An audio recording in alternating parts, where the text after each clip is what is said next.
Jon Iraola alkateak eta Luis Vicente Castellanos Eibarko talde sozialistako antolakuntza idazkariak gaur goizean eman duten prentsaurrekoan salatu dutenez, Murrategi biziberritzeko funtsak Eibarko udalera ez iristeko arrazoia EH Bilduren arduragabekeria izan da. EH Bilduk udal gobernu taldearen eta alkatearen aurka egindako salaketak direla eta azarre daude sozialistak, eta bidegabeak direla diote.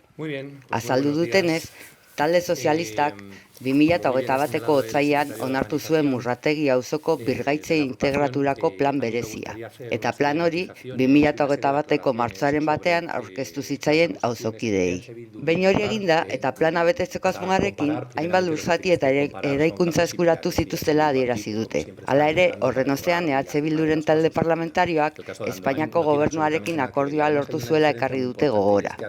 Akordioaren arabera, Murrategi auzoa biziberritzeko 3 milioi euro gehitu zizkioten 2023ko aurrekontu orokorrari.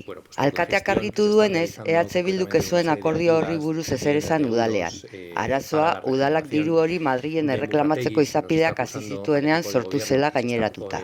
Azaldu duenez, hirigintza saileko aholkulari juridikoak egindako lanari esker, 3 milioi horiek akats baten ondorioz kulturarloko beste partida batean sartuta zeudela antzeman zuten. Gauzak horrela, diru hori erreklamatzeko lehenik eta behin akatsa zuzendu beharko litzatekela argitu du alkatea.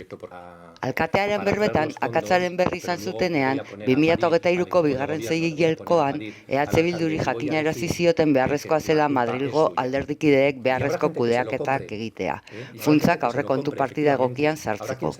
Iraolak esan duenez, arazoa konponduta egongo zela uste zuen, baina diru hasieran zegoen leku berean jarraitzen duela baieztatu diete. Hori ikusita, EH Bilduk arazoa konpontzeko ezer ez duela egin salatu du.